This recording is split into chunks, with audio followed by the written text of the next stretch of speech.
কৃত্রিমভাবে আবাসন সংকটটা তৈরি করে রাখা হয়েছে যেন শিক্ষার্থীরা ফার্স্ট ইয়ার থেকে সিট না পায়, তাদেরকে এক রুমে গাদাগাদি করে রাখা হয়। সিটের জন্য বড় ভাইদের কাছে যেতে হবে, এরপর তাদেরকে জোরপূর্বক প্রোগ্রামে নিয়ে তাদের পলিটিক্যাল এজেন্ডা এই ক্যাম্পাসে বাস্তবায়ন করবে। আমি তোমাদেরকে একটু স্মরণ করে দিতে চাই, তোমরা এখন যে ক্যাম্পাসে আছো এই ক্যাম্পাসটা আমরা শহীদদের রক্তের উপর পেয়েছি। তোমরা যদি আগের একটু ক্যাম্পাসের চিত্রগুলো দেখো, ফেসিবাদী কাঠামো যখন ছিল 16 বছরে, এই ক্যাম্পাসে গণরুম, গ্যাস রুম কালচার, শিক্ষার্থীদের উপর নিপীড়ন নির্যাতনের মাধ্যমে এক একটা কনসেন্ট্রেশন ক্যাম্প ছিল।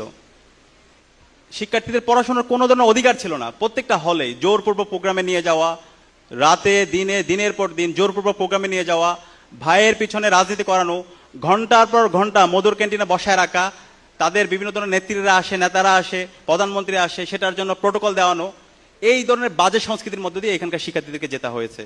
এবং এই যে সংকট বিশ্ববিদ্যালয়ে, ঢাকা বিশ্ববিদ্যালয়ে অ্যালামনারা সারা বিশ্বব্যাপী আছে, সবাই চাই আবাসন সংকটটা দূর হোক, কিন্তু কৃত্রিমভাবে আবাসন সংকটটা তৈরি করে রাখা হয়েছে যেন শিক্ষার্থীরা ফার্স্ট ইয়ার থেকে সিট না পায়, তাদেরকে এক রুমে গাদাগাদি করে রাখা হয়।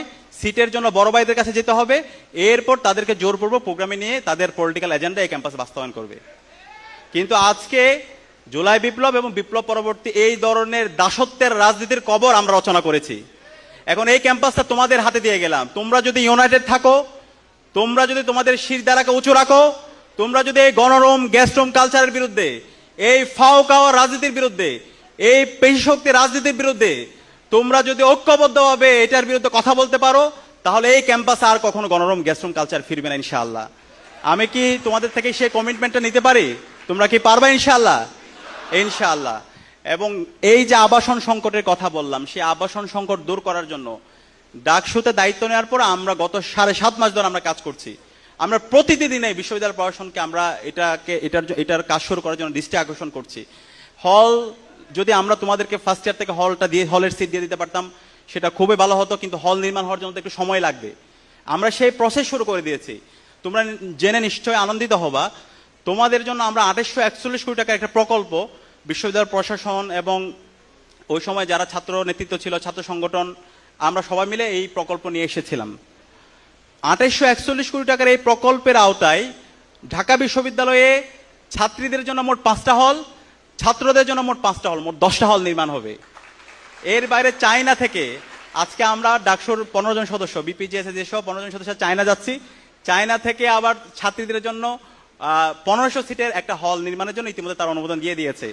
এবং আমরা জায়গাও সিলেক্ট করে দিয়ে ফেলেছি, খুব দ্রুত ওনারা কথা দিয়েছে 8 মাসের মধ্যে হল নির্মাণের কাজ শেষ হয়ে যাবে।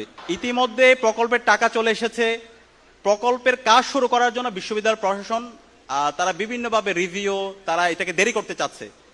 যেই সংকটটা সবার আগে দূর করা দরকার, সেই সংকটটা তারা দূর না করে তারা যেটা হয় ওই যে বিভিন্ন ধরনের লাল ফিতার দূরত্বের মধ্যে তারা এটাকে ফেলে দিচ্ছে।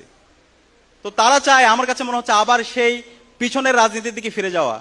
তারা এই আবাসন সংকটটাকে কৃত্রিমভাবে রেখে দিয়ে আবার আমার শিক্ষার্থী ভাই বোনদেরকে দাসের মতো করে পলিটিক্যাল প্রোগ্রামে নিয়ে গিয়ে তাদের এজেন্ডা বাস্তবায়ন করা। সুতরাং আমরা বেঁচে থাকতে তা হইতে দিব না ইনশাআল্লাহ। তোমরা যদি আমাদের সাথে থাকো, ইনশাআল্লাহ আমরা এই মেয়াদের মধ্যে হল নির্মাণগুলোর কাজগুলোর শুরু করে দিব ইনশাআল্লাহ, তোমাদেরকে সাথে নিয়ে ইনশাআল্লাহ।